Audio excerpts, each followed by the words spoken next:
All right, ladies and gentlemen, please welcome our PWC President, Sue Bunker.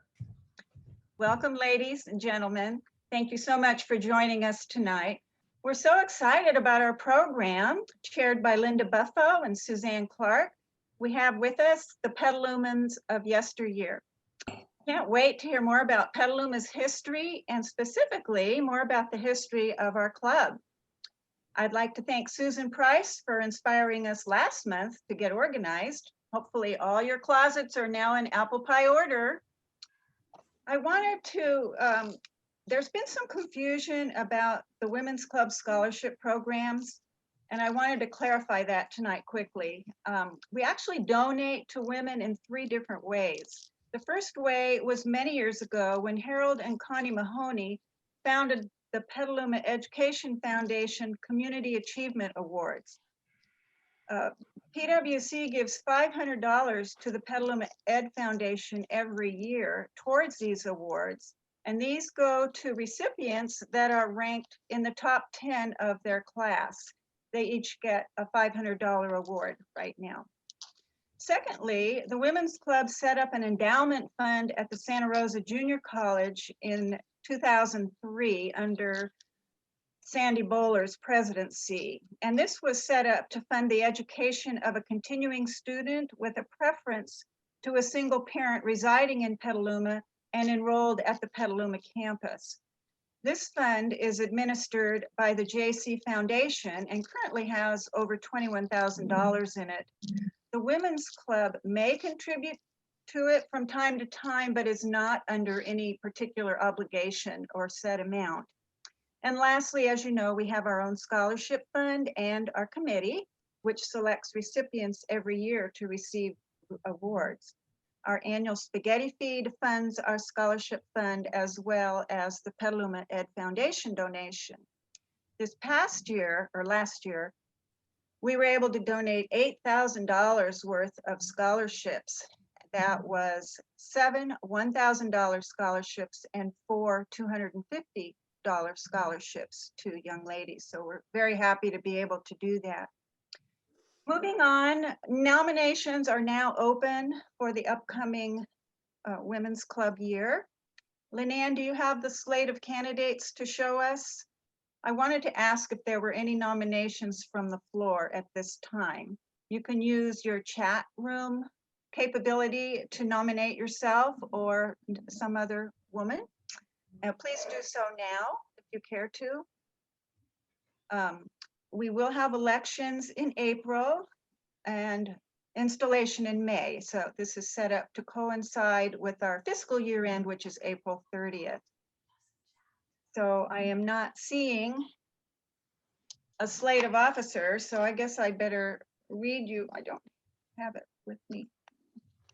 Anyway, President Colleen Mahoney has graciously offered to co-president with me this coming year, and I'm so thrilled. For Vice President Luncheon, we still have Lori Nelson.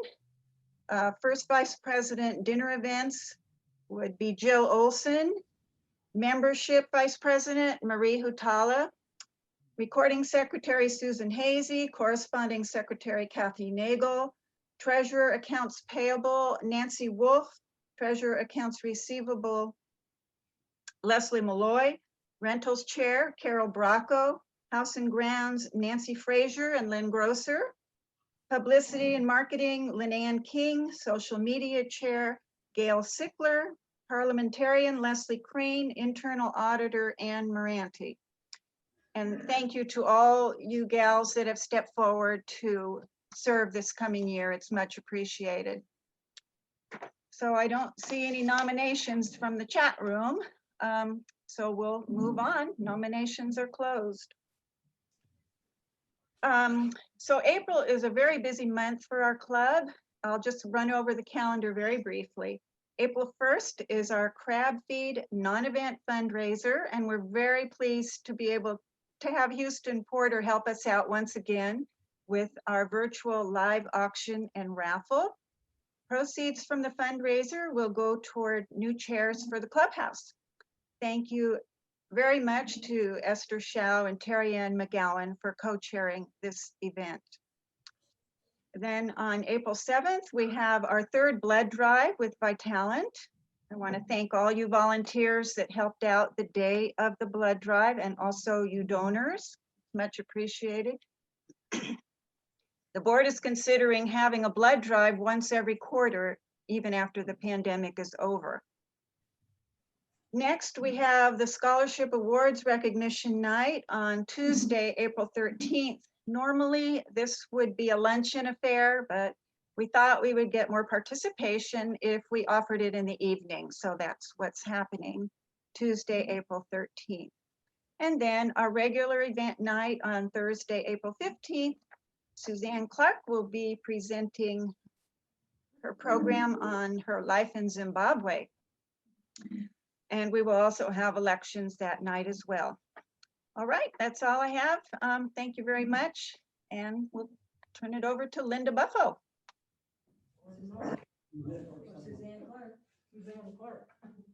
Good evening, ladies.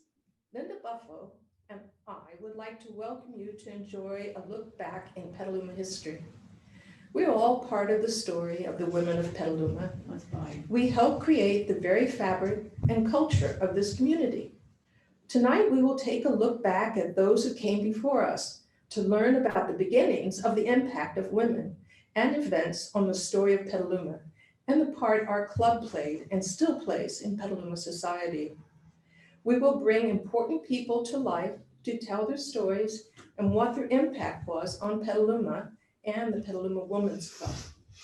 Who were the first women after the native tribeswomen who first settled Petaluma, and what was their life like? When did women first start to civilize the society here, and how did they do it? What lasting impact did ADDIE ATWATER have on this community? What was the Ladies Improvement Club, and what did they do to improve the community?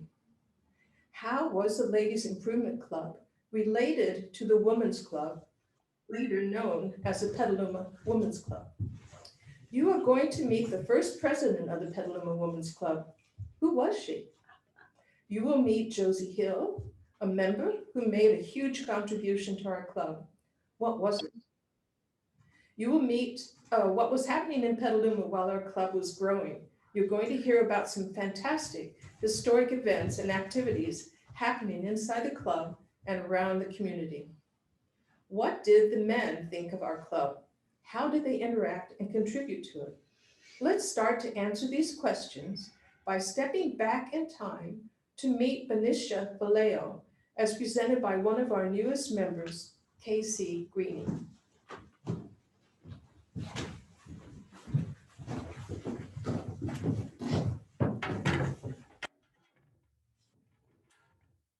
Buenas tardes, damas y caballeros. Good evening, ladies and gentlemen. Me llamo Doña Francisca María Felipa Benicia Carrillo y López de Vallejo. I am Petaluma's first lady. You Americanos, you call me Benicia Vallejo, wife of El General Mariano Guadalupe Vallejo, or General Vallejo. We owned and operated our Rancho Petaluma, what you call the Petaluma Adobe State Park on the east side of town. I was born in San Diego in 1815, one of 12 children. My father, he was a soldier at the Presidio there, and my grandmother, mi abuelita, was a girl on the ANZA expedition of 1775 that explored Alta California. I was just 15 when my Guadalupe, General Vallejo, first laid eyes on me. He had been courting other women, but not after that. At the time, Alta California was quite an outpost, a true frontier. Mexico had just gained independence from Spain 10 years prior, so Alta California belonged to Mexico. After our wedding, my Guadalupe returned to work at the Presidio in Monterrey, and I followed later, riding a donkey for 4 weeks while I was pregnant. Yes, I am indeed a very strong woman. My husband, you see, was charged with trying to settle the North Bay and the northern part of the state. You see, Mira, we feared the Russians. They had a stronghold at Fort Ross, not too far from here, and the Mexican government did not want them to claim any more of California. My husband scouted the North Bay at the request of his government and determined that Sonoma was the best place for a town, and we moved there. But he determined that Petaluma was the best place for our rancho. In 1845, when I was 30 years old, there were about 7,000 Californios, or non-native people living in Alta California. And only about 100 of those 7,000 were literate. I, una mujer, a woman, I was one of those 100. And you can be certain my children all received excellent education as well. At our home, we had the largest library in all of Alta California. At the time, the Mexican government didn't have cash to pay soldiers on the frontier, so we were basically paid in land. Our rancho Petaluma was vast. Where we stand tonight was not a part of our land, but all the land from the Petaluma River east to Sonoma, and from the San Pablo Bay north to Katari, all that land was ours. Mi familia and I lived primarily in Sonoma, but our Casa Grande, our home, our rancho was here in Petaluma. This is where we raised 10,000 head of cattle, grazed our 4,000 horses, and hosted many large parties or fandangos. At the time we built it, our adobe was the largest in all of California. We also established the very first port on the Petaluma, where the Adobe Creek meets the Petaluma River, to ferry hides and tallow downstream for worldwide shipment. It was quite a profitable business, making us rich. Land grants were given freely as incentive to settle Alta California. And my husband, he granted land to many of Petaluma's earliest white settlers. And you may have heard of my mother, Doña Maria Ignacio Lopez Carrillo. Maria Carrillo. She was widowed quite young, but as I said, there was a great need to settle Northern California to ward off the Russians.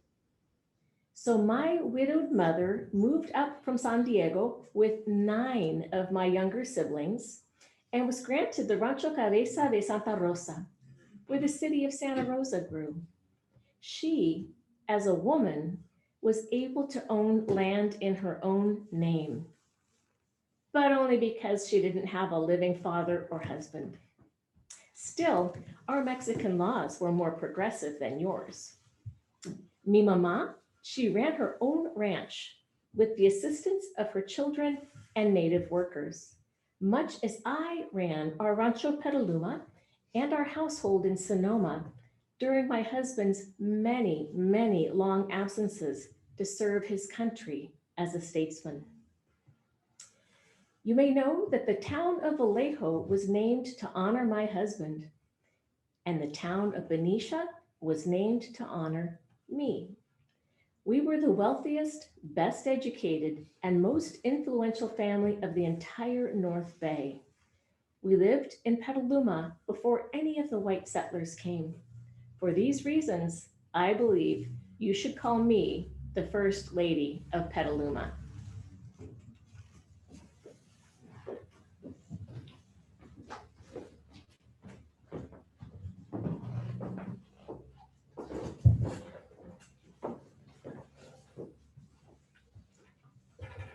Well, good evening, ladies. I am ADDIE ATWATER, president of the Petaluma Ladies Improvement Club. As most of you know, the ladies of Petaluma do not need improvement, but the city of Petaluma most assuredly does. I am civic-minded, a devoted and passionate advocate for the improvement of our community of Petaluma. Not meaning to boast, but I seem to be someone who gets things done. And as it happens, the Improvement Club was formed out of critical necessity all because of Petaluma's big annual festive event, the 4th of July. It was just a few years ago, the summer of 1896, and the usual boosters were gearing up for the parade down Main Street, as well as for the festivities that followed.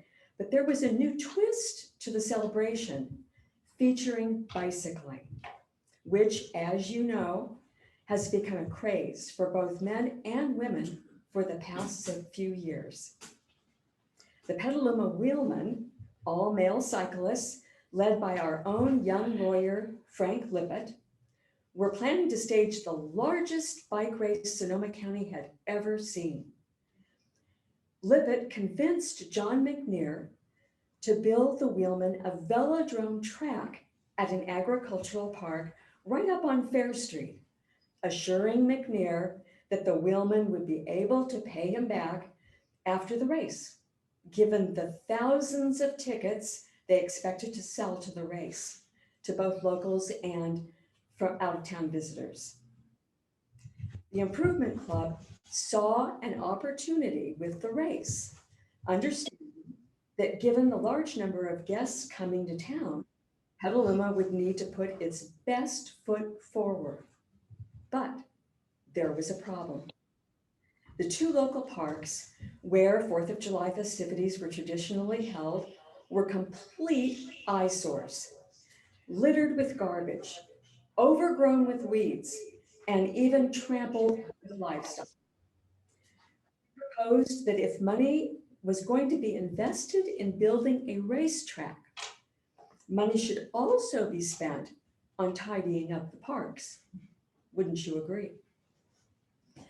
As you know, for over 40 years, the City Council had refused to allocate taxpayer money towards planting trees, building paths or benches, or even supplying water for grass, unable to imagine a piece of prime real estate in the heart of downtown that was protected from development, declaring the parks a waste and a nuisance, I must say.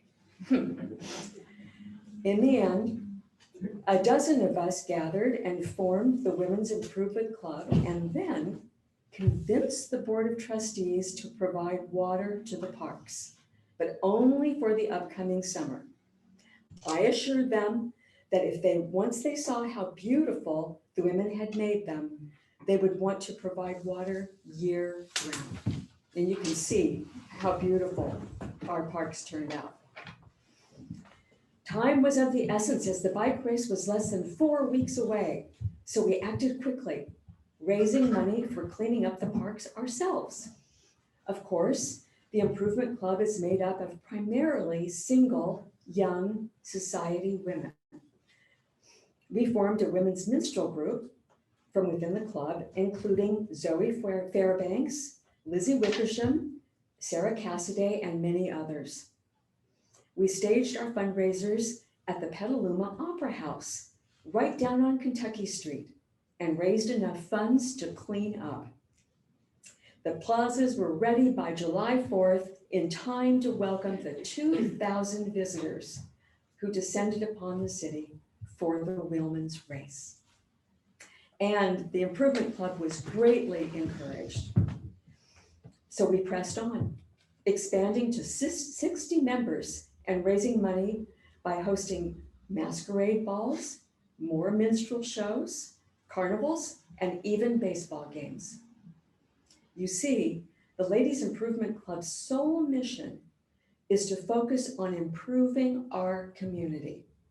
Our mission is quite different from the Women's Club, whose focus is on improvement of its members. Recently, the Women's Club approached the Improvement Club with the idea of merging the two and joining the Federation. But after serious debate, we declined the invitation, as our missions are very different, and we wished the Ladies Improvement Club to remain as it has always been intended. So that was our final decision. As a matter of fact, The Improvement Club is currently fundraising for a new project, a Carnegie Library, right here in Petaluma. I sold a piece of my personal property to the library board for half its market value, $2,500. Our very own Brainerd Jones is designing the building, which will occupy the lot. Good evening.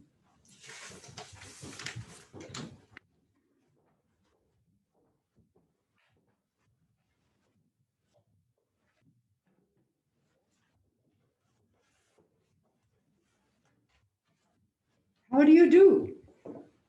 Many of you know me, Ida Bell Denman McNear, the first president of the Ladies Choral Society, whose membership consists of parishioners of St. John's Episcopal Church, and first president of the Petaluma Women's Club. Today, in 1899, we meet at St. John's Guild Hall, City Hall, or in members' homes. We have even met in the carriage house of the Fairbanks home on D Street. This being the progressive era, we are a club for women, not part of any men's organization. The Women's Club focuses on personal development of its members. Its literary guild department studies a different country each year, with its section leaders and committees presenting on an aspect of the country at every meeting, including such matters as government, cathedral cities, university cities, literature, art, music, and so on. During our first years, we focused on Germany and Italy. Section leaders often contract with speakers from out of town, and we've had professors from Stanford University lecture more than once. Members vote on the course of study for each year, and our agenda always includes discussion of local current events. Each department has its own bylaws and dues. However, members belonging to more than one department pay dues just once. We also have fines for unexcused absences. Currently, our dues are 50 cents per meeting. Petaluma has many clubs and organizations whose meetings are announced in the Evening Argus. Besides the men's clubs, there's the Ladies Improvement Club and the Political Equality Club, whose membership includes women. This is focused on suffrage primarily. Women's Relief, and a number of women's auxiliaries too, such as the Rebeccas and others. I must tell you, a few years ago in 1892, following work elsewhere in the state and a resurgence of interest in planting mulberry trees and the silk industry, friends and I met at City Hall to form a group to create home employment for women and girls in the silk industry, selling raw silk to the Currier and Carlson silk mill here in town. There had been efforts to this end for many years, actually since 1825, and including work by local suffragists since the 1860s. My father-in-law, J.A. McNear, convinced the company to relocate to Petaluma, and they agreed reluctantly, I must say, to buy raw silk from our Petaluma Women's Silk Association at 25% over the cost of imported. Sadly, as you might imagine, we couldn't compete with much cheaper raw silk from China, and after a few months, we did have to cease operations. However, described by some as headstrong, I then turned my considerable energies to other pursuits, including the Women's Club. As the wife of the very successful George P. McNear, I have help at home, which allows me the freedom to pursue my own interests, even with 4 young children. We are also raising Clara, George's daughter from his first marriage to his high school sweetheart, Jenny Otis, whom you may know died in an explosion on the steamer Pilot in 1883. After George and I wed in 1887, we moved to Bellevue, named for me, of course. And a 3-story mansion on 27 acres overlooking the creek. I enjoy entertaining club members at my home, and I look forward to welcoming you there sometime soon.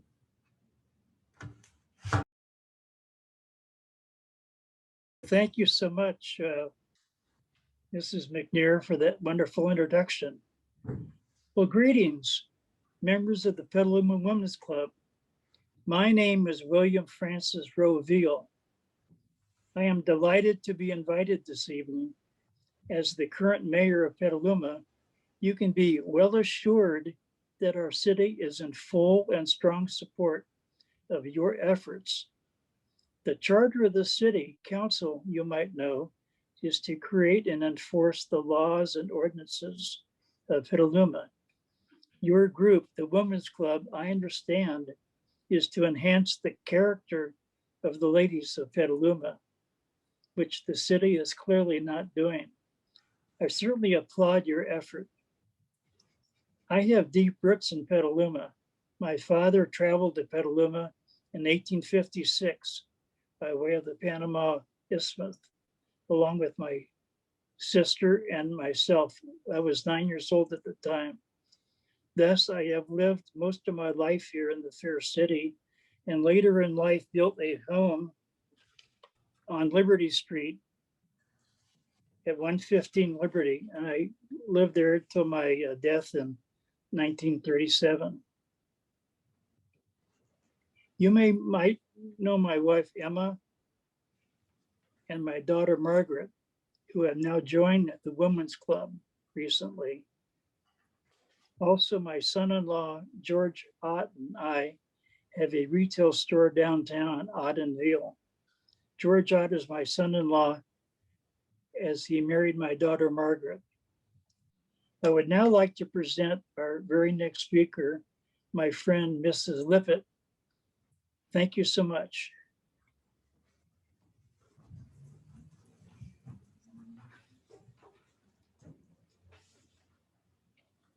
Good evening, ladies. I was delighted to hear Mrs. Atwater tell you about the Wheelmen, as my oldest son, Frank, organized the club. As you well know, my younger son, Edward, has formed the Young Men's Temperance Club to help improve the morals of our young women and men in town. For our new members, my name is Mrs. Edward S. LIPPITT. My friends call me Sarah. Since incorporation in 1900, our club has formed several departments for the benefit of advancing enrichment of our members. My husband and I are very involved in the piano and choral departments of the Women's Club. My husband, Professor Edward S. LIPPITT, Esquire, has been retained for $5 a month as music director to teach the piano and choral departments. He helped write the bylaws of the departments. The departments have 2 sections, one analytical and one performance. The first analytical meeting was held October 7th, 1901 in our Victorian home at the corner of 6th and D Streets, where we have converted our parlor to a music room. Members also meet at the Guild Hall, converted where a piano is on a loan from a furniture store. This being 1902, Edward is very, very encouraged by the interest the women have shown in improving their knowledge of music. At the first meeting of the 1901-02 year of the piano department, he spoke eloquently of his plans for the work of the term. Edward discoursed on Ho, Lo, Sauterne, Lo music.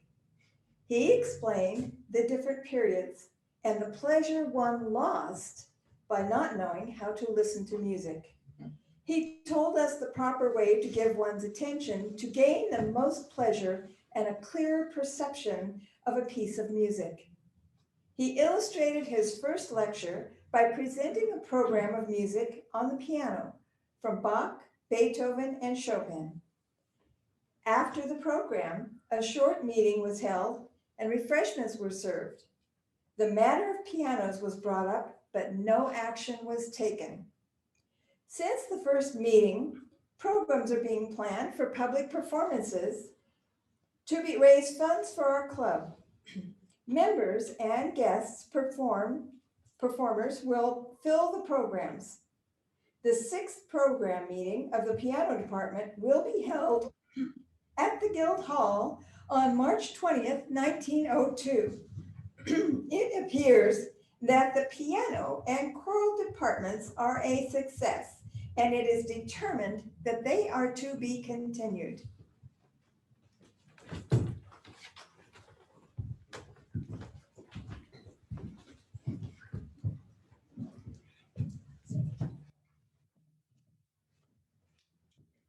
I'm Vice here.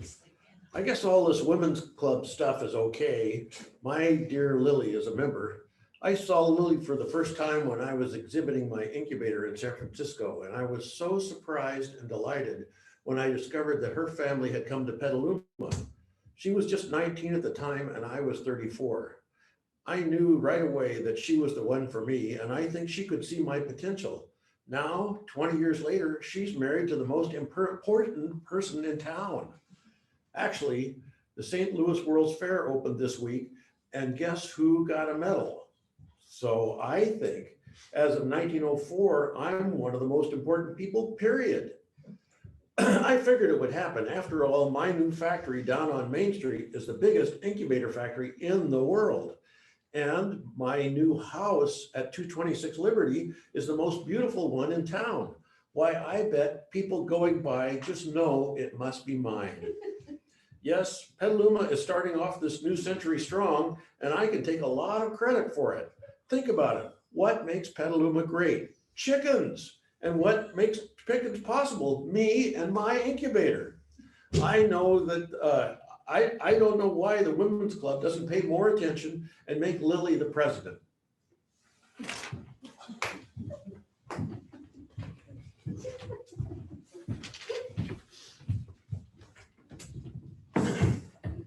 Good evening, ladies. My name is Frederick Joseph Wiseman. I built the first airplane in Sonoma County and made demonstration flights during the summer and fall of 1910 at Kenilworth Park in front of large crowds who had never seen an airplane fly. Late in the fall, friends urged me to fly from Petaluma to Santa Rosa, my hometown. So mid-February 1911 was the selected time, which was well advertised in the Petaluma and Santa Rosa newspapers.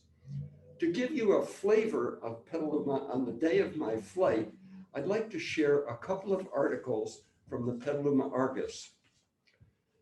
At the city's trustees meeting, property owners on Kent Street were on hand to protest the driving of loose stock down their street and told of great damage to lawns and gardens.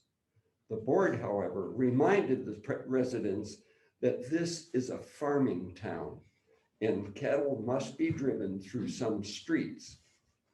And this, from real estate developer Brainerd and Who, they're offering a 5-room house with pantry and bath, street work completed for $1,300, $300 down and $15 per month.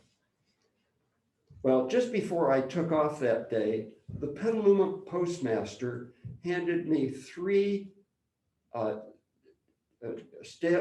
properly stamped and postmarked letters to be delivered to the Santa Rosa postmaster when I arrived. As I took off, men were tossing their hats in the air and ladies were waving handkerchiefs to see me off. In fact, Miss Nellie Denman, president of the Women's Club, may very well have been in that send-off crowd. It was quite a sight. The flight to Santa Rosa was anything but uneventful. After 2 engine failures and forced landings over a 2-day flight, I finally arrived in Santa Rosa and delivered those 3 letters to the postmaster. Unbeknownst to me and anyone else, history was made that day.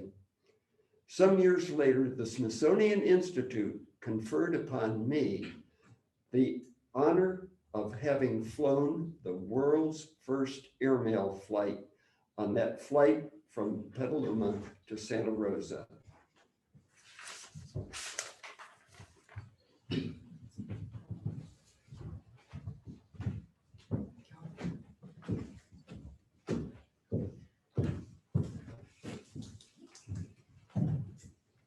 Hello, I am Josie Hill.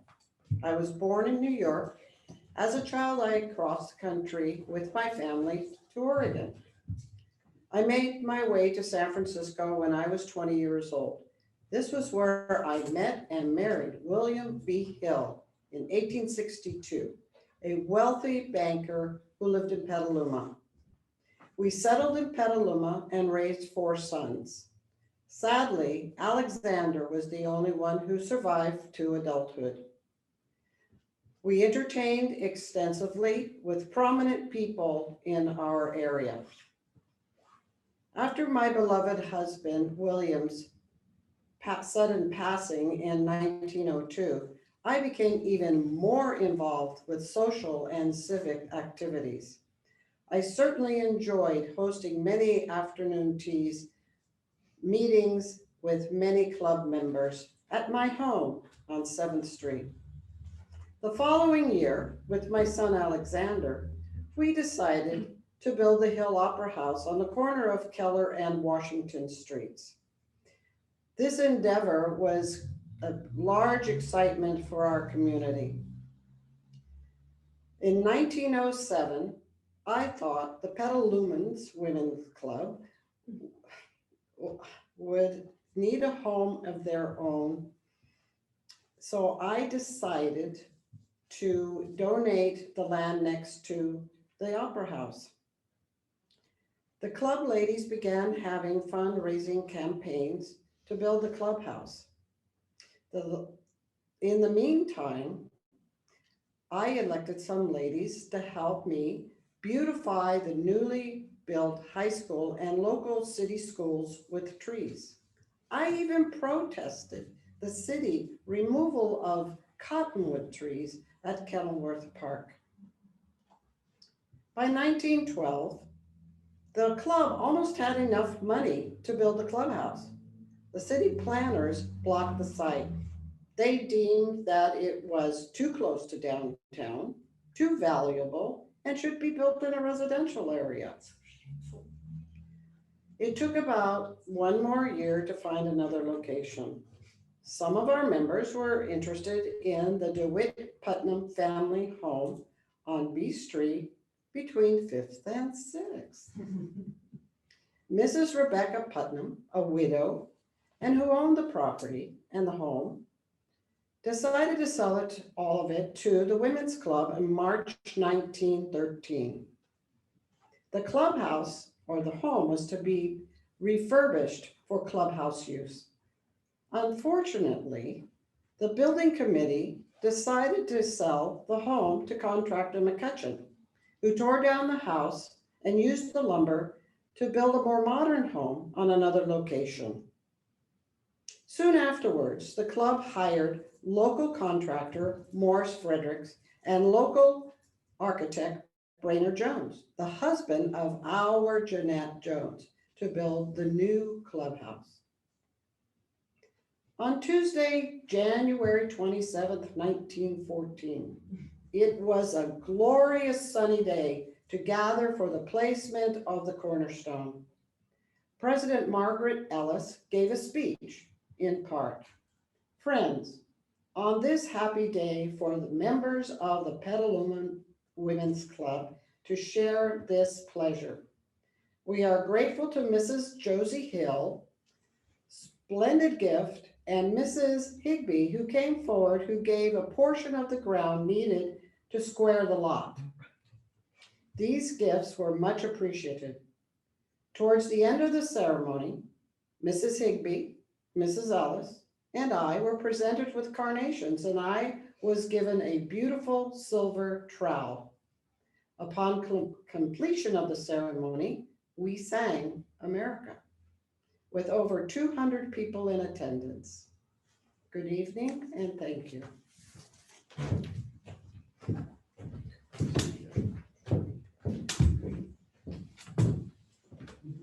Okay. Yep.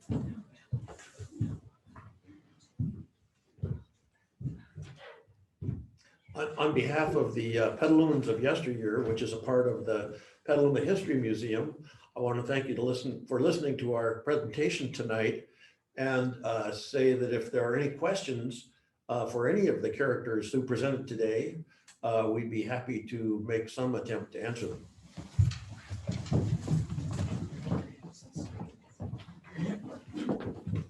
I actually have a question. Where was the mansion, Bellevue? Pardon me while I just adjust your shot.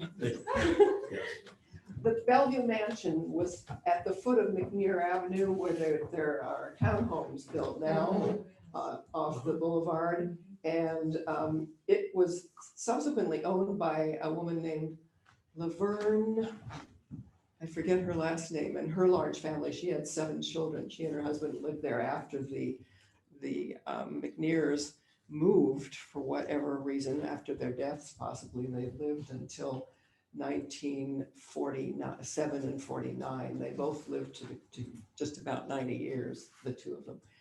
And it was then, I think there were efforts for the Petaluma Heritage Homes to try to get the city to buy it.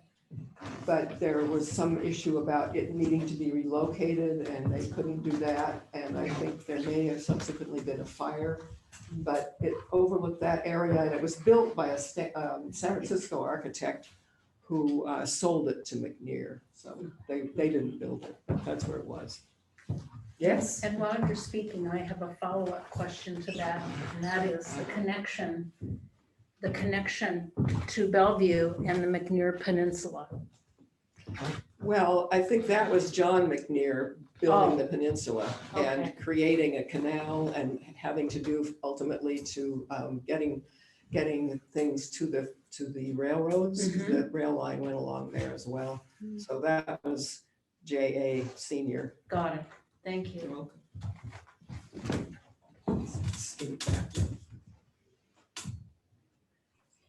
I have a question.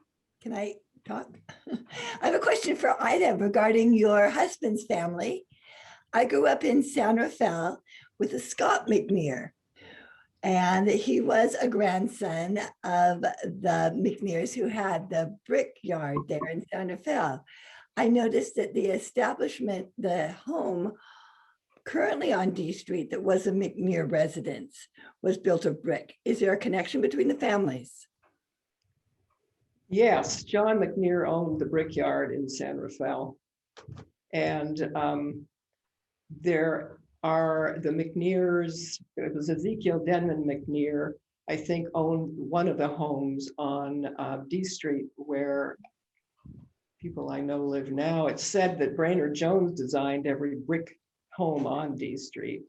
But yeah, the brickyard that San Rafael McNears connected to Petaluma. John McNear owned, I think, 10,000 acres in Marin around the whole China camp and so forth.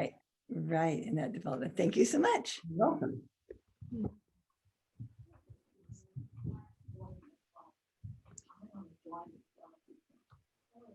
Hello, I have a question for the chick incubator guy.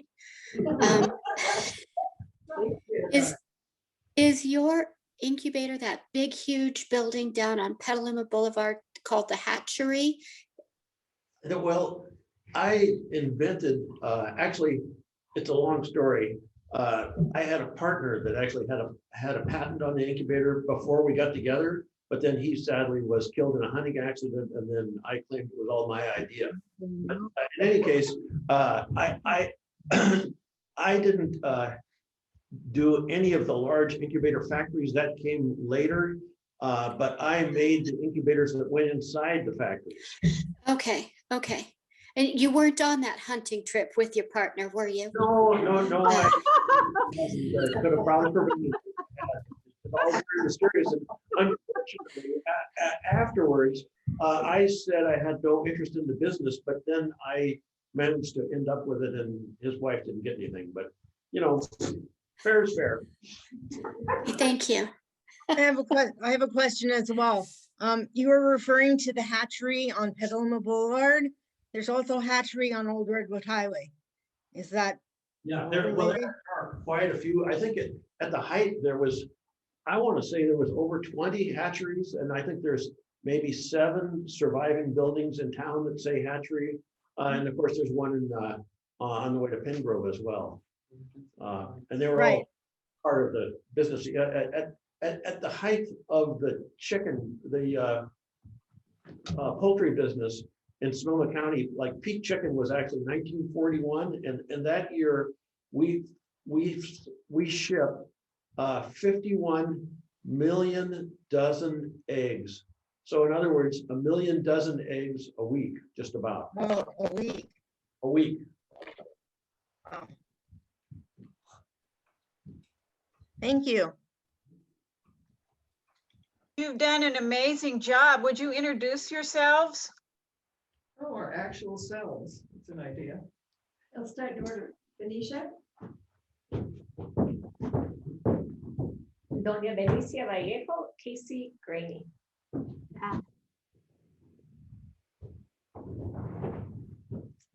Mrs. ATWATER, Sherry Order. Oh, we're going into that order. Okay. Ida Bell Denman McNear, Susan Coolidge.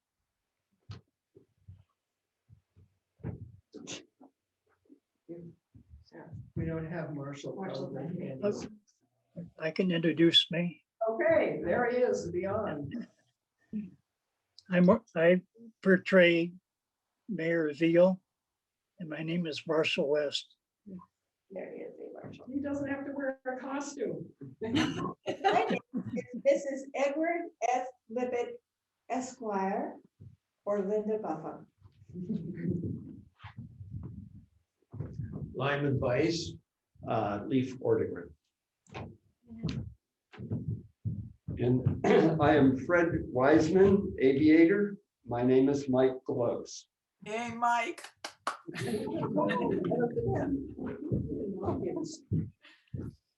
Josie P. Hill, Dale O'Connor.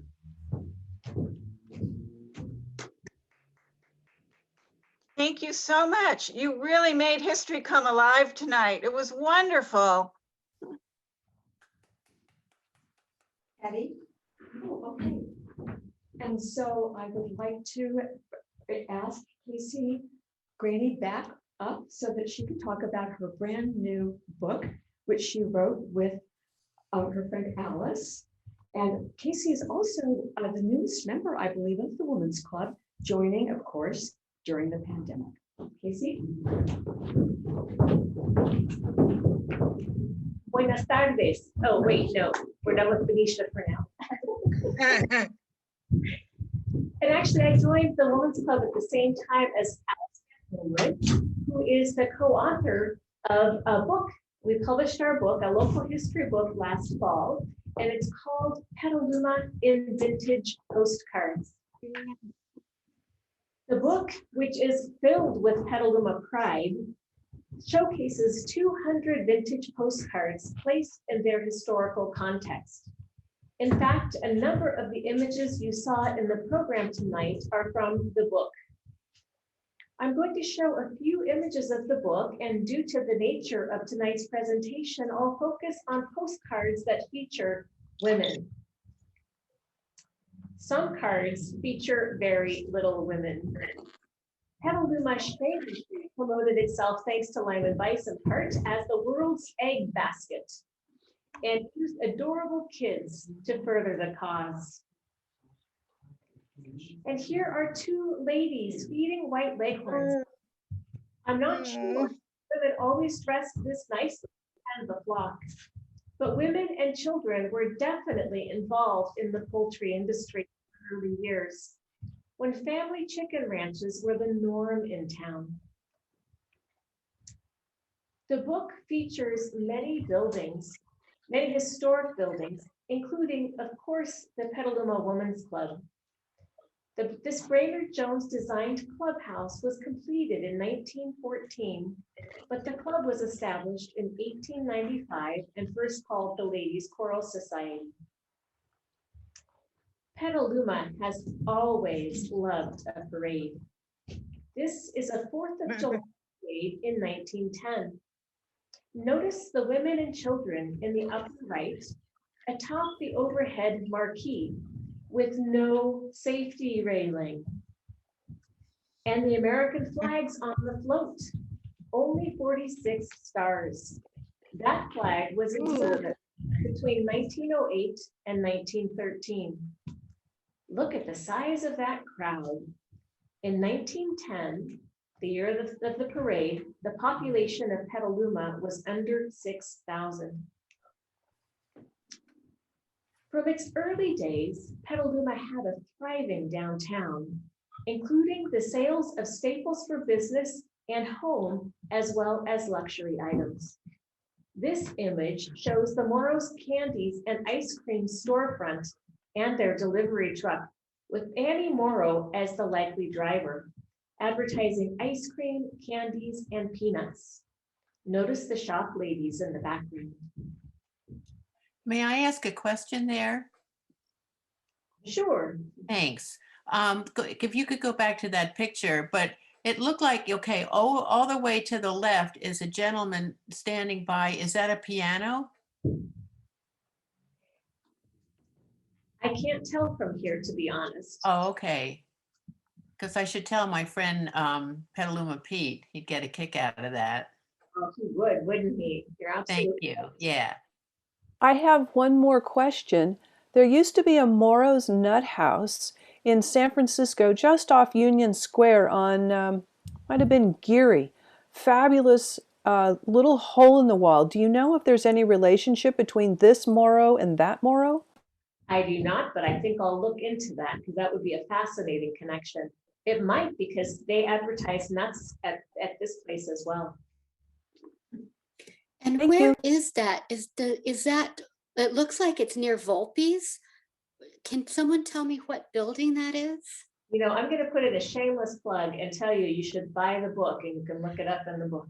Oh, I did ask where we can purchase a copy. Yes, I'll tell you in just a minute. Okay, sorry. All right. Quite all right. I'm happy that you all are so engaged. Okay, in this slide, do you see the ladies on the left walking along the parked horse-drawn carriages? Main Street Plaza was shown as a public space in the initial town surveys of 1852. After years of neglect, the Ladies Improvement Club led efforts to improve this space, as Mrs. ADDIE ATWATER told you earlier tonight, same as they did with Walnut Park.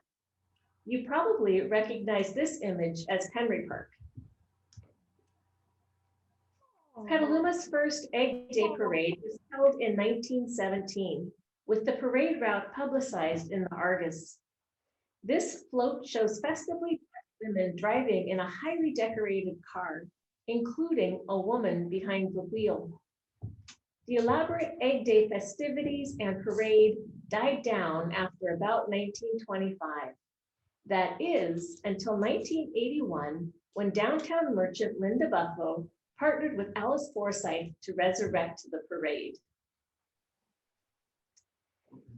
In part, this book was created as a fundraiser for the Petaluma Museum. The book is available at the museum, and they have online sales, at Copperfield's Books in Petaluma, and from national retailers. We suggest buying local. All royalties from the book sales go to support the museum.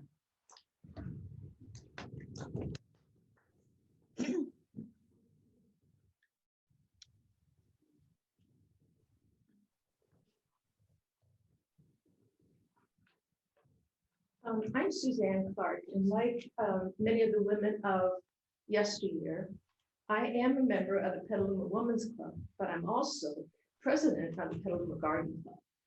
And Linda Buffo and I are here to invite you next year, March 2022, 1 year from now, the Women's Club and the Garden Club will be presenting a very special exhibit called Finding Our Roots, the Women of Petaluma Flourishing and Blooming Throughout the Years.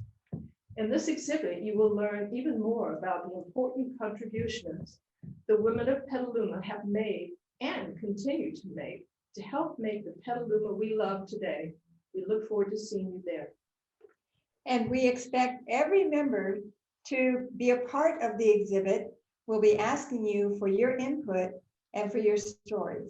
I want to thank you for joining us this evening. We want to thank the technical crew behind the scenes who've worked so hard to put this event together and include all of those slides and information. I want to thank all the members of the Petalumans of Yesteryear who spent countless hours putting together scripts and costumes. And we want to thank Sue Bunker, our president. And we especially thank you for attending this evening. Good night. Good night.